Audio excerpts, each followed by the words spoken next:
Слава живому Богу. Сидящему на трону. Тот, кто бил, тот, кто есть, и тот, кто грядет. Аллилуйя. Тот, кто неизменный навсегда. Его милость и его благость во веки веков, в род и в род. Аллилуйя. Слава живому Богу. Благодарим Тебя, Господь. Откройте, пожалуйста, книгу Откровения сегодня. Книга Откровения. 3 главу. Мы будем читать с 1 по 6 стихи. Аллилуйя. Считайте вместе со мной, то есть следуйте за мной, я буду считать. И ангелу Сардийской церкви напиши. Так говорит имеющий 7 духов Божьих и 7 звезд. Знаю твои дела. Ты носишь имя, будто жив, но ты мертв. Бодрствуй и удержай прочие, близкое к смерти. Ибо я не нахожу, чтобы дела твои были совершенны перед Богом моим.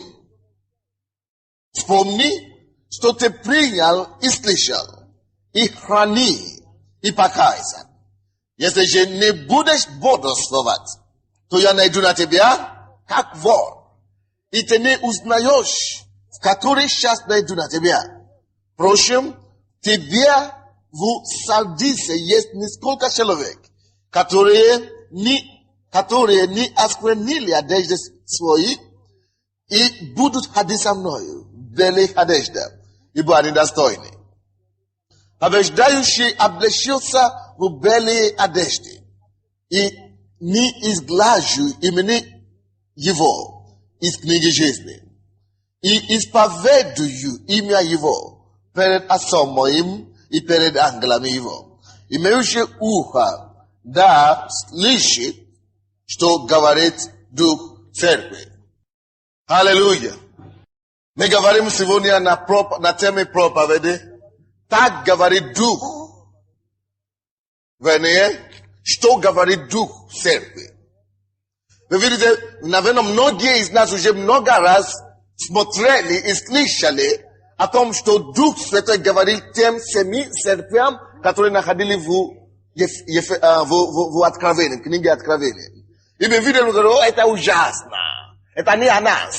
Но я хочу вам сказать что-то сегодня, что мы как церковь, мы как тело Иисуса Христа, эти все писания, которые там написаны, относятся к нам. Они относятся не просто к тем церквям, которые жили в библейских времен, но Бог запечатал их в Библии и дал место, чтобы их написали там для того, чтобы сегодняшняя церковь, чтобы церковь последнего времени не совершала те же самые ошибки, которые те церкви совершали. Они были написаны там, чтобы они для нас, чтобы через них мы могли испытывать себя. Ходим ли мы во свете? А находимся ли мы в должном отношении с Господом Иисуса или нет? Или мы уже отошли в сторону?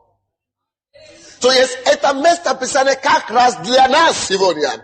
И мы как церковь, мы должны облегчать друг друга. Мы должны облегчать себя. Пастор должен себя облегчать. Вы знаете почему? Потому что если мы не будем себя облегчать, Дух Святой облегчит нас. И это не очень приятно, дорогие мои. Библия нам говорит к римлянам, 13 главу, чтобы мы испытывали себя. Испытывайте друг друга, чтобы Бог нас не испытывал. Испытывайте ваши сердца. И здесь Дух Святой испытывает эту церковь. И Дух Святой говорит, у этой церкви была особая характеристика. Какая она была? Давайте посмотрим. Эта церковь имела большая популярность, как наша сегодня. Все знали об этой церкви. Точно так же, как все нас знают сейчас на Украине и в Киеве. Но посмотрите, что Библия говорит нам. 1 стих. И ангелу Сардийской церкви напиши.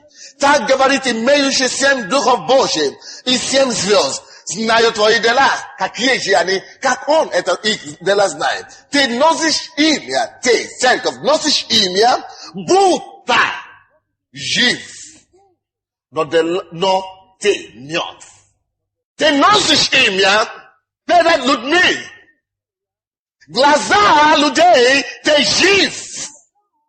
Но я Бог, который видит не просто внешнее. Я Бог, который видит не просто сказанное устами человеческими. Я Бог, который видит внутреннее. Я Бог, который не смотрит на внешнее, но Бог, который смотрит на сердце. Я знаю дела твои. Дорогие мои, как церковь, как Бог видит наши дела сегодня. Как тело Христа, как члены в этом теле, как Бог видит твои дела. Каким образом? Может быть, ты похож на это сардинской церкви? О, которые все знали с хорошей стороны. О, которые все прекрасно говорили и говорят. Но внутри-то дела расходятся с действием. Со словами. Помоги нам, Бог, чтобы мы были лицемериями. Да помоги нам, Господь Бог, чтобы мы не были воняющие внутри, пока внешне все выглядит прекрасно. Помоги нам, Господь, чтобы Бог нас видел правильно, так как люди нас видят. Помоги нам, Господь, чтобы мы не строили свою репутацию только перед людьми, а потом воняться внутри. Помоги нам, Бог, чтобы мы были такими, которые Господь хочет, чтобы мы были. Эта церковь была известна для своих современников. Эта церковь была известна среди своих правителей и среди своего населения. Но их знали как живая церковь. Но Бог говорит, ты мертв, я тебя знаю. Насколько ты жив, дорогой мой, сегодня? Дух, ты жив или только в действии, ты жив? Ты жив в твоем сердце или ты только в религиозности, в обрядах, в какие-то деятельности ты жив? Люди говорят, он очень живой такой, он горящий. Но Бог говорит, что нет, он не горящий, он не живой, он мертв давно. О, спаси нас, Бог. Помоги нам, Бог, аллилуйя, чтобы мы, как церковь, сохранили себя без порока и без пятна до пришествия нашего Господа Иисуса Христа. Мы только что пели сегодня, скоро, очень скоро, мы увидим Господа. Некоторые, которые пели эту песню, не увидят Его. Аллилуйя, поют, мы увидим Господа, а спят с чужими мужьями и женами в комнате, чужой комнате. Говорят, скоро в церкви, хлопают и улыбаются, а потом, сплетничают. О членах тела Христа. О, скоро, очень скоро мы увидим Господа и спят порнографическими картинами в доме. Nonsense! Да поможет тебе Господь. И именно таким людям Бог хочет, чтобы я говорил сегодня. Если ты ходишь в эту церковь, либо ты будешь христианином, либо ты будешь отступником. И пойдем в ад. В ад попасть ничего не стоит. Бесплатно. Только служи плоти и дьяволу. И он тебя наградит адом. Но ты уже познал истину. И истина уже тебя сделала свободной. Остался свободой, которую Господь тебе дал. Амин. Остался в свободе. Остался в помазании. Остался в честности и порядочной жизни. Библия говорит, что в Галатам 6 главу, что, братья мои, не уставайте делать добро. Не уставайте! Есть дьявольские атаки, которые идут на нас, чтобы мы уставали. Но ты знаешь истину, не уставай! Мы не должны броситься делать добро, мы не должны прекратиться делать добро, потому что мы знаем, конец туннеля будет свет. Аллилуйя! Наш конец будет намного лучше, чем наше прошлое. Библия говорит, дорогие братья мои, не смотрите на кратковременные легкие страдания ваши. Mi смотри на кратковременные, легкие страдания. Значит, мы смотрим на Иисуса. Потому что после них придет это несравненно с той славой, которую Бог явит в твоей жизни. Потом. Есть слава, которая тебя ждет. Есть слава, которую Бог готовит для тебя. Дожди эту славу. Не порти все твои дела, которые ты делал все это время. Мы уже освободили от дьявола, и мы ему скажем: дьявол, если ты все твое сделаешь, все твое хуже сделаешь, знай одно: я тебе все равно уже не буду служить. Я уже ушел с твоей руки. Но подкрепите это делами. Соответственно. Я не понимаю на свете, как весь мир может думать одно о церкви. Ой, Боже, помоги. Думают одно о церкви, а на самом деле она вовсе не такая. А это в церкви.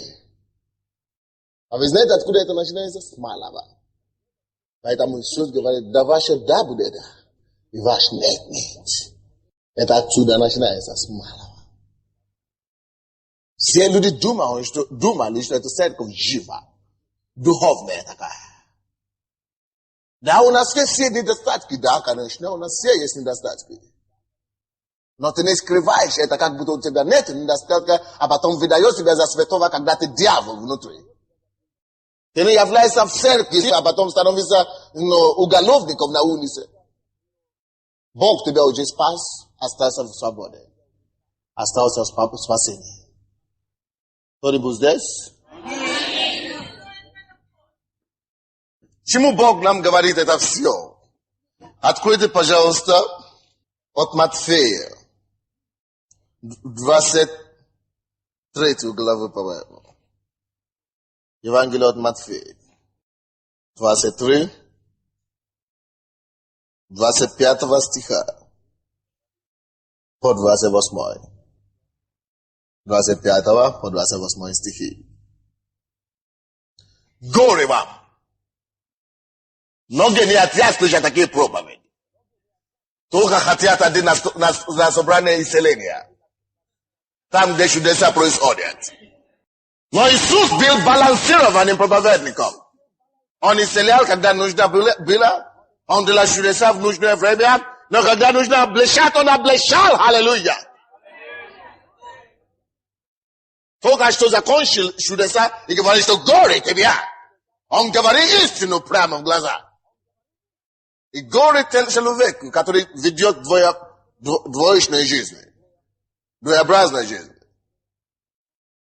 Но скажи дьяволу, что даже если мне тяжело, но я уже не вернусь обратно. Это точно. Конечно, я понимаю, что есть пустыня. Есть иногда, когда мы падаем. Так? Но Бог говорит нам, что праведник семижды упадет и станет. Поэтому не беспокойся, если ты упадаешь. Но ты должен прилагать усилия. Я не об этом говорю. Я говорю о тех людях, которые специально так живут. Кто-нибудь меня слышит сегодня? Все мы грешим еще. Все мы еще попадаем в искушение. Но ты каешься и возвращаешься на пути. Ты это не делаешь умышленно. Ты умышленно не являешься святым здесь, а потом здесь, чтобы люди не видели тебя. Я говорю о лицемерии сегодня. Вы слышите меня? Поэтому Бог говорит, горе лицемериям. Что они делают? Откуда нам их знать? Горе вам книжники и фарисеи. Лицемерие. Что уподобляйтесь окрашенным гробам. Слышите кто-нибудь? Гроб тут имеется в виду как могилы. Украшенные. Это есть там на это самое, как называется? На кладбище. Очень много.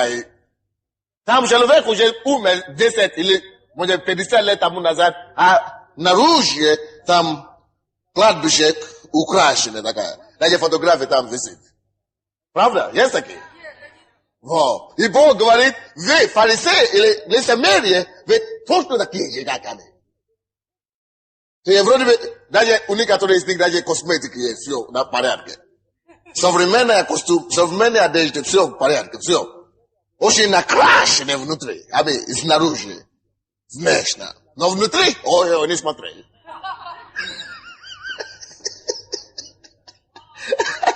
Амен. Горе вам, книжники и фарисеи лицемеры, что уподобляетесь окрашенным гробам, которые снаружи кажутся красивыми. Снаружи кажутся красивыми. А внутри-то, ой-ой-ой, все. А внутри...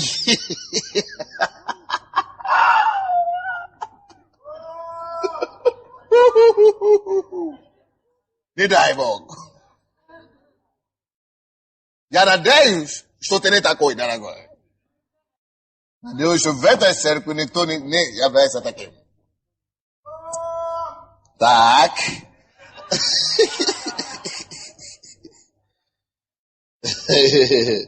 Слава Богу.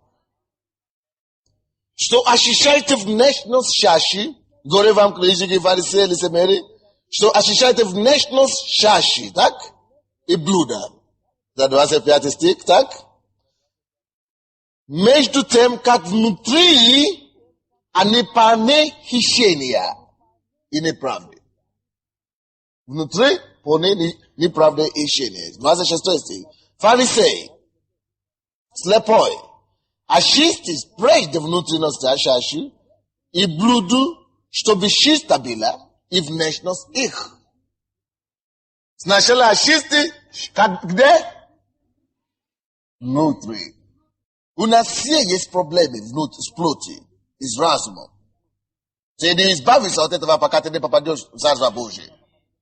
Тебе всегда придется бороться с искушениями и с грехом. Но ты борись, не сдавайся. Фарисеи, их проблема в том, что вместо чтобы они боролись нечистотой и неправдой, они бросили бороться и сражаться и начали хитрить.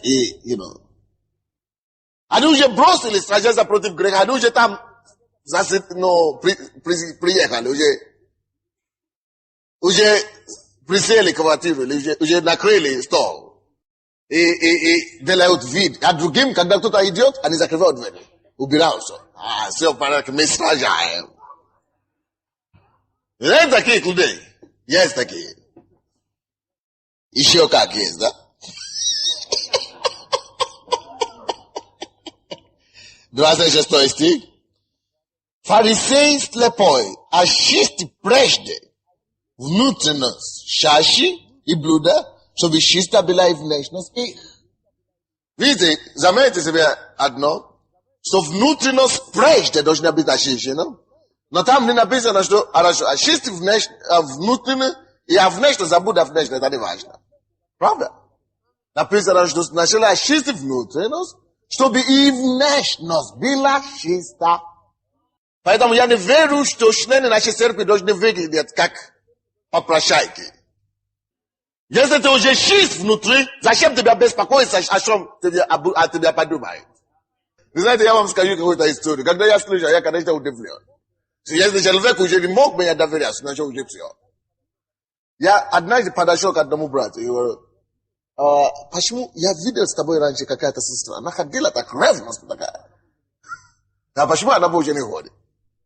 Она говорит, потому что она недовольна видом пастора. Пастор слишком хорошо выглядит.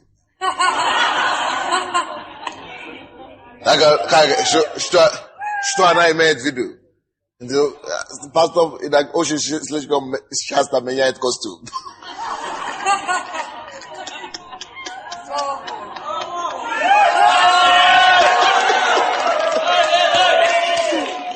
А я сказал, что она за это пришла в церковь. Вот то, что люди не понимают, это менталитет такой. Они не понимают, что То, что о чем Бог беспокоится, не о твоей внешности, а о том, чтобы ты сначала в порядке поставил внутренность. Он говорит, что сначала позаботься о внутренности, чтобы она была чистая и беспорочна, и тогда и внешность должна быть красивая и чистая.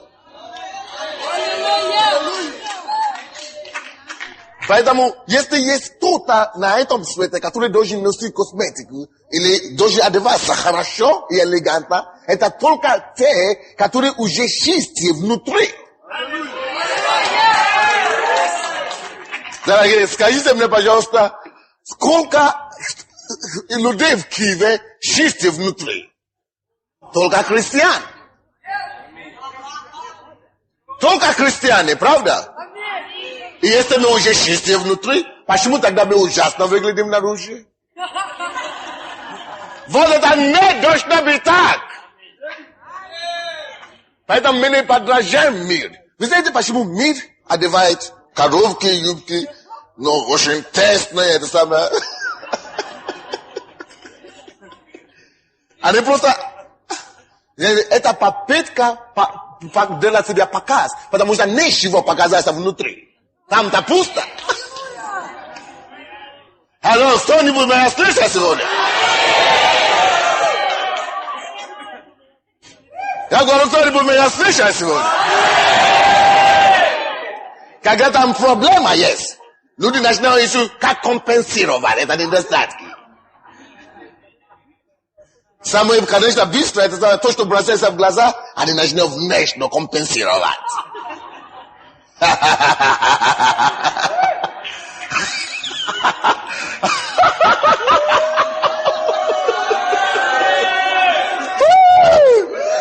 А человек, который чист внутри, он не очень делает лишнее, это самое. Вызывающий. Он ведет себя вызывающим. Он элегантным. Он красив. Он одет конкретно и корректно, чисто. И он идет без этого. Есть магнит внутренний, который приводит людей к нему. И если вы верующие, когда вы приходите в церковь, вы не должны приходить в самые худшем состоянии в церкви, самые худшие одежды, что там никто на меня не смотрит. Понимаете, ты не одеваешься, потому что... Алло? Да, ты не одеваешься, потому что кто-то смотрит на тебя. Ты одеваешься, потому что ты дитё живого Бога. Он называет его. Аллилуйя. Я говорю, он называет его. Ты дочка, или вы дочери, и дети всемогущего Бога, который является, он больше президента. Скажите мне, как дети президента одеваются? Многие из вас одевайте ваши лучшие одежды, только когда вы идете на свадьбу или на праздник. Нету праздника больше, чем церкви. Нету большего праздника, чем каждое воскресенье четверг. Аллилуйя. Будь элегантным для Бога. Прославляй своего Бога, не позорь его. Но после чего? После того, как внутренность уже ощущена. Но фарисеи, они не такие.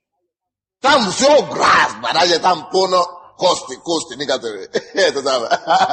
А внешность, они поэтому компенсируются. 27 стих я оттуда нашел. Горе вам, книжники и фарисеи, лицемеры, что уподобляетесь окрашенным гробам, которые снаружи кажутся красивыми, а внутри полны костей мертвых и всякой нечистоты. Поэтому, когда я покаялся, мне было 19 лет. Когда я понял это, да? Мне было 19 лет. Когда я это понял, я клялся Богу, я говорю, Господь, помоги мне. Я не буду, я до этого гулял, да, как молодые ребята. Я не понял, что это мерзость. Но когда я понял, что, теперь я уже пришел к Богу и очищен полностью. Но это же еще грязный. Я говорю, Господь, я понял. Я никогда не буду прикасаться никому, кто не верующий вообще. Никогда. Ni toka потому что Бог говорит, что прелюбодеяние нельзя. Но такая грязная еще. Я помню, как я был грязным. Притом еще мне признали недостойно. Поэтому, когда они с гостиницы в общежитие ходят, я говорю, уже поздно. Это на меня уже...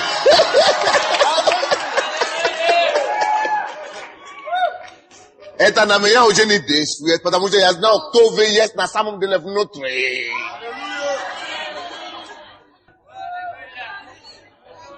Я уже смотрю сквозь ваши юбок.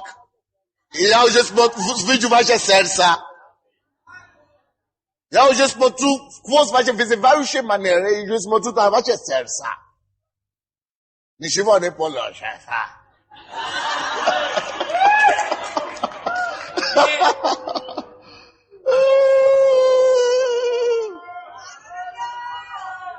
Поэтому даже если человек будет искушаться, женщины, мужчины, я не понимаю, как вы можете искушаться неверующим. Никогда.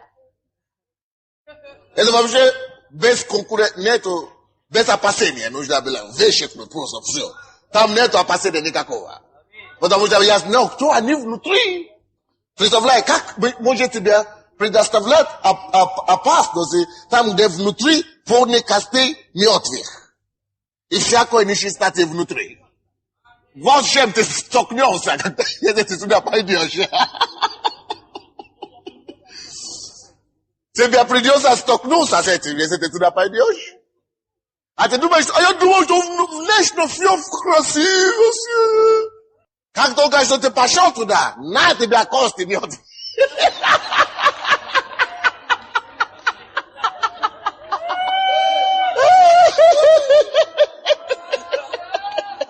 На тебя кости мертвых. И всякое нечистоте. Я знал такие истории. Одна женщина, она не из нашей церкви, да? Она, из другой церкви. Мы уже начали нашу церковь в это время. Но я ее знал до того, как мы начали свою церковь. И не только она, много женщин, особенно женщины. Они подходят ко мне после того, как они загрешили. Им стыдно, может быть, подойти к им пастору. Их пасторы такие строгие, они боятся. Они подходят ко мне. Я из другой церкви, но я хочу вам исповедоваться. А что?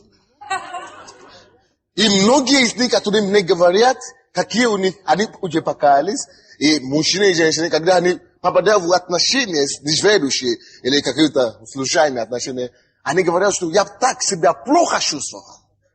После этого, так грязно себя чувствовал. Но делала потом понял, что не стоит. Потому что они думали, что может быть есть какие-то наслаждения там.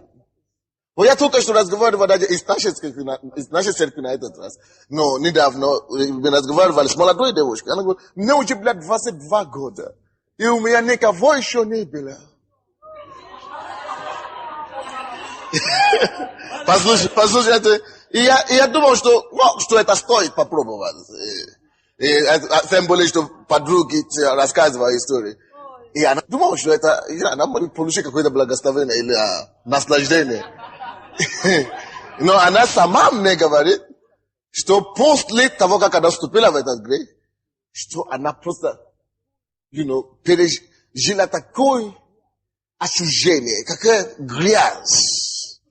Знаете, почему вы чувствуете такая грязь? Потому что внутри этих людей полно мертвых костей, мерзость. Это оскорбление для твоего тела. Если что-то прикоснется к неверующим. Но если муж и жена, это уже другое дело. Потому что Библия говорит, что верующая жена ощущает своего неверующего мужа.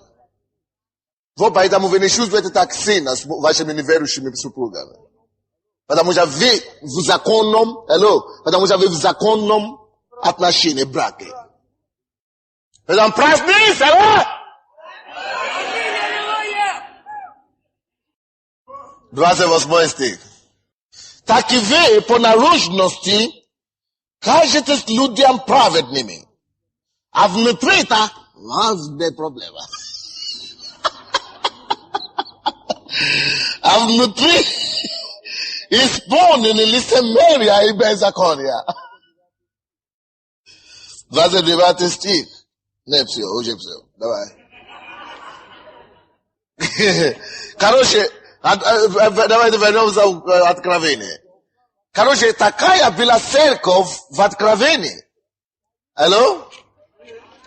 Поймите, что целая церковь может быть в такое состояние, если мы не будем себя друг друга обличать. То есть перед людьми, я духовная, я аллилуйя. Я такой сильный.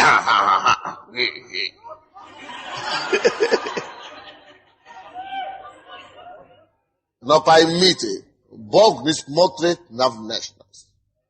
Бог смотрит на сердце. И 4 стих, Библия говорит, Откровение 3, впрочем, у тебя в Сардисе есть несколько человек. Извините, 3 стих сначала. 3 стих. Вспомни, что ты принял и слышал, и храни, и покайся.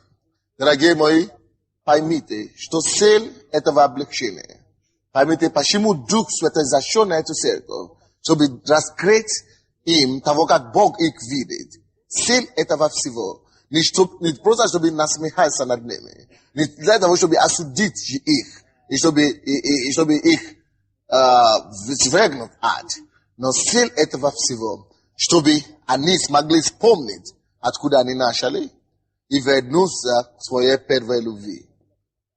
Вы все помните, когда вы сначала покаялись, приняли Иисуса?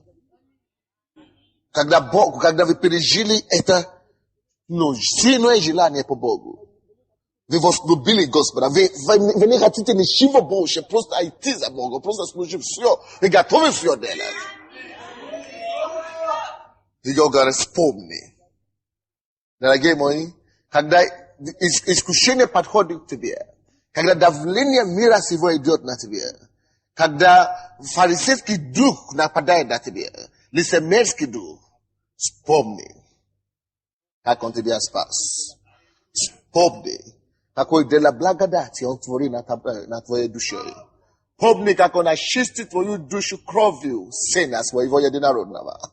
Вспомни, чего он тебя захватил, чего он тебя вырвал. Вспомни, как он тебя очистил. Помни, куда ты идешь. Помни жизнь вечную. Помни, и скажи себе, я не могу себе позволить это. Другие могут делать что угодно, но мне нельзя. Я имею предназначение. Я имею место, я имею дом, который мой Отец и Спаситель приготовил мне. Я имею предназначение. Я больше, чем того. Я уже очищен. Я уже освобожден от этой грязи. Я уже освобожден от этой неправды. Я уже сейчас омыт кровью Иисуса. Поэтому нет, я не могу. Вспомни. Вспомни, что ты принял. Дорогие мои, есть много чего этот мир предлагает, но ничего, как Иисус. Ничего, ничего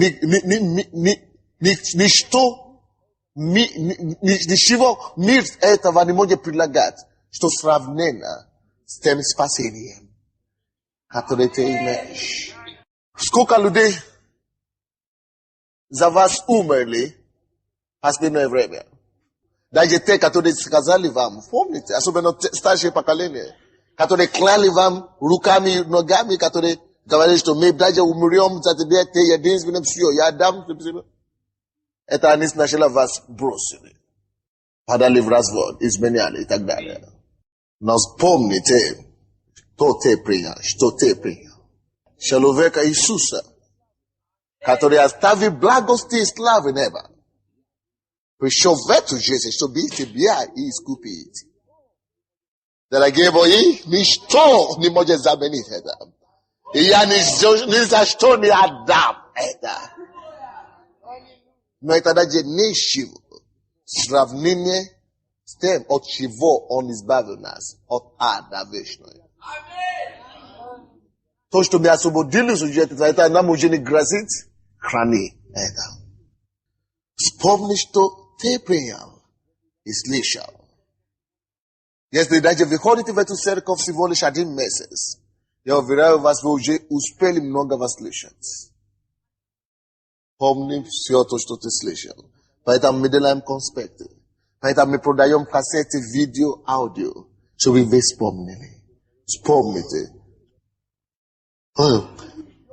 Алло, если вы живете или ведете какую-то лицемерную жизнь, я обращаюсь к вам, братьям и сестры. Вспомните и покайся. Библия говорит, и покайся. Вспомни и покайся. Вспомни и покайся. Скажи Богу, я не хочу лицемерия. Я буду сражаться против плоти и плоти мира сего, чтобы сохранить Иисуса. Если же не будешь бодрствовать, то я найду на тебе как вор. И ты не узнаешь, который час найду на тебе, что это значит, суд Божий придет. Если вы не покаетесь. Если мы не покаемся, суд Божий придет на нас. Но мы не можем это видеть. Мы уже освобождены суда. Суд Божий, наказание Божие не для нас, но для мира сего. Но мы уже спасены, мы не должны вместе с ними страдать. Суд Божий только для них. Давайте останемся в свободе, которую Господь имеет для нас. И Библия говорит также, 4 стих, впрочем, у тебя в Сардисе есть несколько человек, которые не осквернены одежды свои, и будут ходить со мной в белых одеждах, ибо они достойны. Видите, есть некоторые из нас, которые мы ходим правильно перед Богом. Мы не лицемерны.